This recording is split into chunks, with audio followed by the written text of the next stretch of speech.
Okay, I know we talked about this a lot, but can we talk about vacations again for a minute? Because I think we've all been sold a little bit of a fantasy, just a little. The photos look amazing, the sunsets are beautiful, everybody's smiling, the kids look happy, the food looks incredible, and then you get home and need 3 business days to recover. Does that sound familiar? By the way, welcome to the Longevity Path with Dr. Ava, where ancient wisdom meets modern regenerative medicine. I'm Ava, doctor of acupuncture and Chinese medicine. One of the conversations I've been having a lot lately is about exhaustion. Not because people aren't taking vacations, and it's not because they're not taking time off, but it's because many are coming home from the experiences feeling more depleted than when they left. And really, it makes perfect sense, especially if you're a parent. We know we just took a trip with our 3-year-old twins to Legoland. So, because sometimes a vacation isn't actually a vacation, it's parenting in a different zip code. We also have a 14-year-old and a 7-year-old, and you're still managing schedules, still solving problems, still carrying the mental load, still making decisions, still making sure everyone else is having a good experience, and that the twins aren't trying to stick things in the sockets in the hotel room. The scenery changes, but the responsibilities often don't. And this is something I think that we don't talk about enough. We've been taught to believe that vacations automatically equal recovery. But activity and recovery are not the same thing. And travel is activity. Planning is activity. Hosting is activity. Entertaining is activity. Navigating family dynamics is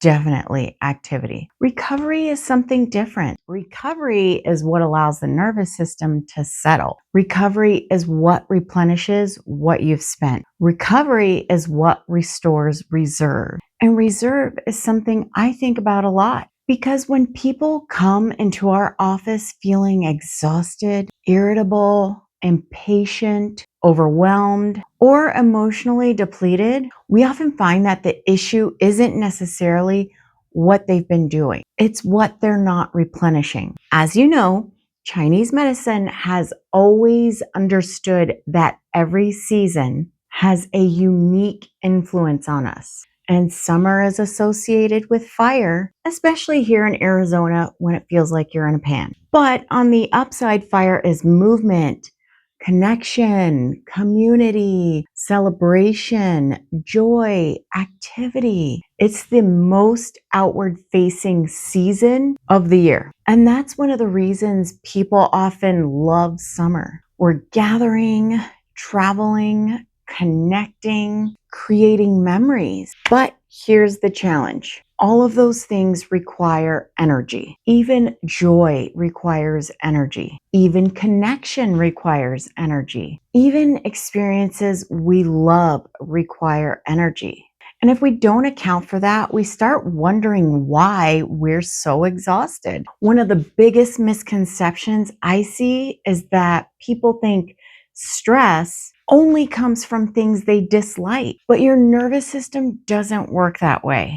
Your nervous system responds to demand. A cross-country trip can be demanding. A family reunion can be demanding. A week at Disney can be demanding. A beach vacation with 4 kids can be demanding. In fact, some of the most meaningful experiences in life are also some of the most demanding. That's why I think we need to rethink what recovery actually means. That's just my opinion.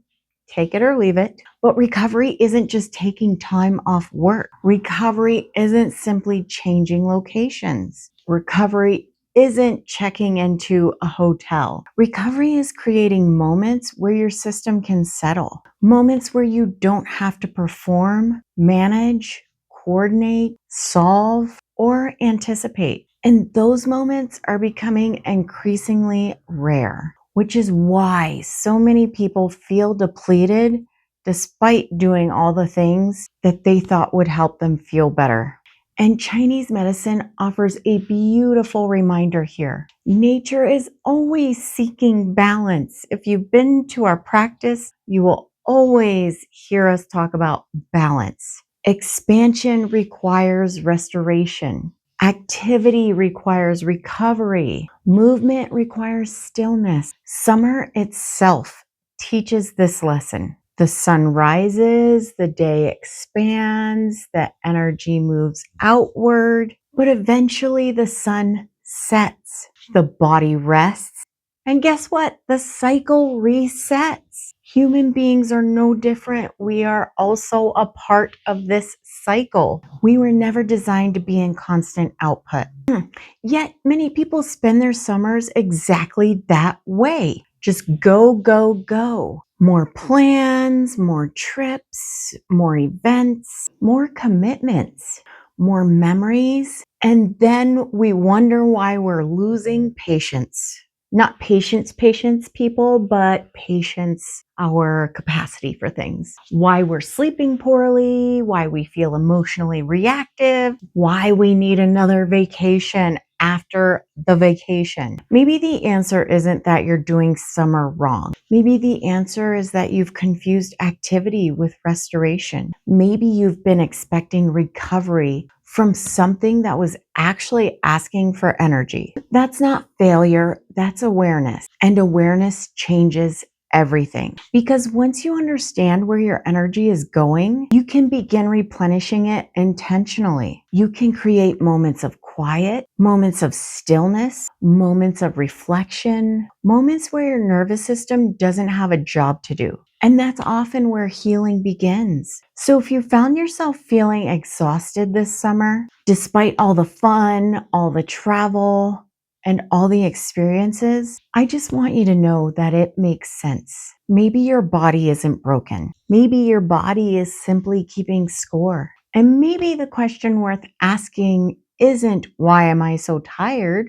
Maybe the better question is, what experiences am I expecting to restore me that are actually requiring energy from me? That's the question I've been reflecting on this summer. And maybe it's worth reflecting on for yourself as well. If this conversation resonated with you, leave a comment below and let us know. What's something you've realized wasn't actually restorative for you, even though you expected it to be? As always, please like, subscribe, and if you're ready to better understand how stress, recovery, inflammation, food, and nervous system regulation affect your health, you can always explore our food fit assessment or schedule a consult with us. We're always here to help you and support you however you need it. But until next time, stay grounded, stay consistent, and build health that supports your life, not just your symptoms.